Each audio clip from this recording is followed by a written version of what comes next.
Hi everyone! You've been watching a pretty cool walking transition animation starring my high-level mage character.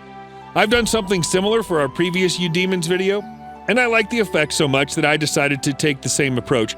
Not a bad way of showcasing the cute and colorful 2D graphics, don't you think? How many of you are familiar with a couple of games that can be rightfully considered classic MMORPGs? I'm talking about Eudemons Online and Conquer Online, both developed by TQ Digital, who's sponsoring this video. We've revisited the former game earlier this year to see how this fantasy MMORPG is holding up after its initial release way back in 2006. Now we're giving it another spin just in time for the Steam release. Eudemons Online remains as one of the longest-running MMOs in the West, and by now everyone with an older computer should be able to play it without any issues. The download links are in the description. Give it a go if you like the style. Alright, let's skip to the other footage showing the crowded marketplace as several players hang around with their dazzling and almost blinding pets. Doesn't look half bad in my opinion. And while 3D tech gives you another level of freedom and control options, this is good-looking MMORPG all the same, thanks to the visual effects and a keen eye for bright colors and nice artwork. Eudemons Online should be available on Steam as we speak, once again as a free-to-play game featuring an advanced pet system. It's not always easy to gauge a game's popularity by traditional means, especially for a game that's been around for so long. So I'm curious to see the reaction that it'll get from fans of the genre when it lands on Valve's digital storefront.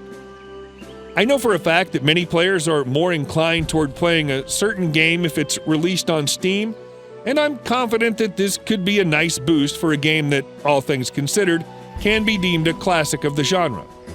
Eudemons Online is still regularly updated with the latest content expansion, Rolling Fate, dating from last July.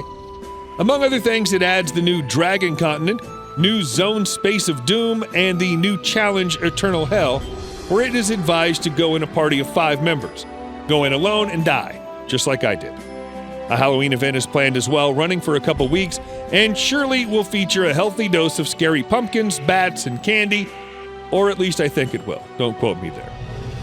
The pet system allows you to hatch, raise, and summon up to 3 Eudemons to battle by your side, depending on you fulfilling the requirements.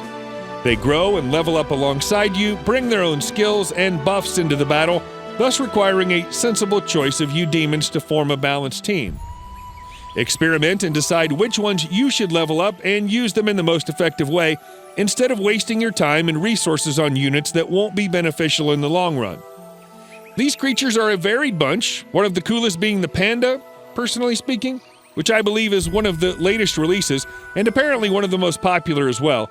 It has loads of panda style going for it, obviously. The animations are smooth, and if you summon the small pet panda to go along as well, a cuteness overload ensues. Counting with a few color and stats variations, I'd say that the number of available Eudemons is comfortably over 200, ranging from warrior to mage or alien types, among others. Some Eudemons also double as mounts, such as the aforementioned panda, which is in fact called Forest Walker. I still prefer to call it a panda, pure and simple. If you adopt a baby as well, you manage to form a respectable party without even counting from the help of other players. 2's company, 3's a crowd. What about 6?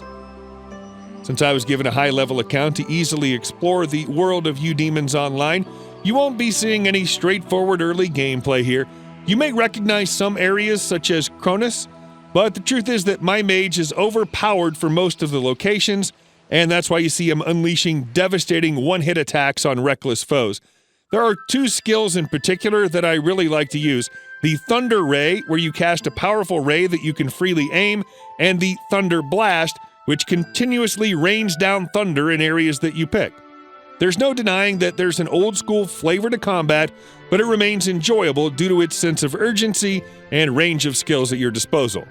Some areas are easy on the eyes and feature interesting depth of field effects, blurring the background to lend it a credible style. The Elven City region is a great example of this technique as you move around in this city built on trees. I hope you don't have a fear of heights, because the fall is going to be a long one. Some areas are very appealing, while others are somewhat harsh and uninspired. For example, the volcano region. The graphic quality is uneven, but overall enjoyable. When the areas look good, they really shine through their vivid colors and detail. There are 7 classes in total, which doesn't seem like a large number for a game that's been around for ages.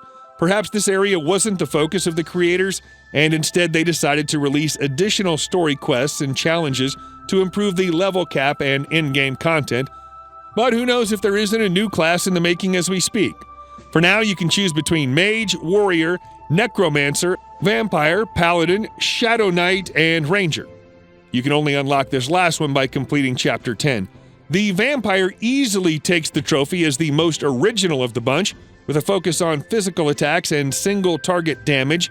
You can choose between male and female, a feature that I'm starting to wonder if it's becoming more and more a thing of the past, with the spread of gender locking in most new MMOs. You control your character during movement and battle via a point-and-click system. Some MMOs still favor this method instead of the more immediate action-based WASD controls, so it's not like there's much to complain about. It's purely a matter of taste. However, if you're not a fan of click-to-move, even if you can keep the mouse button pressed to walk, you can open the region map and click on the available points of interest. From teleport NPCs to quests or monsters, your character will auto-move to the desired location, sparing you the trouble of navigating the area. With so many years running and several updates, Eudemons Online now comes with more features than you can shake a stick at. Quantity won't always equal quality, but there's no denying that you can have many ways of leveling up your character and raise your battle power. The most common ways are by summoning Eudemons, teaming up with family members, own a castle, upgrade your gear, or become a part of a legion, which is another name for a guild. Massive legion wars are part of this game. So, why should you look forward to the Steam release of Eudemons Online? First and foremost, because it's a solid entry in the genre and a nice piece of MMORPG history that's worthy of being experienced. Secondly, the Eudemons pet system deserves an attentive look by gamers and other studios because it's a fun and clever take on assembling your very own army of one.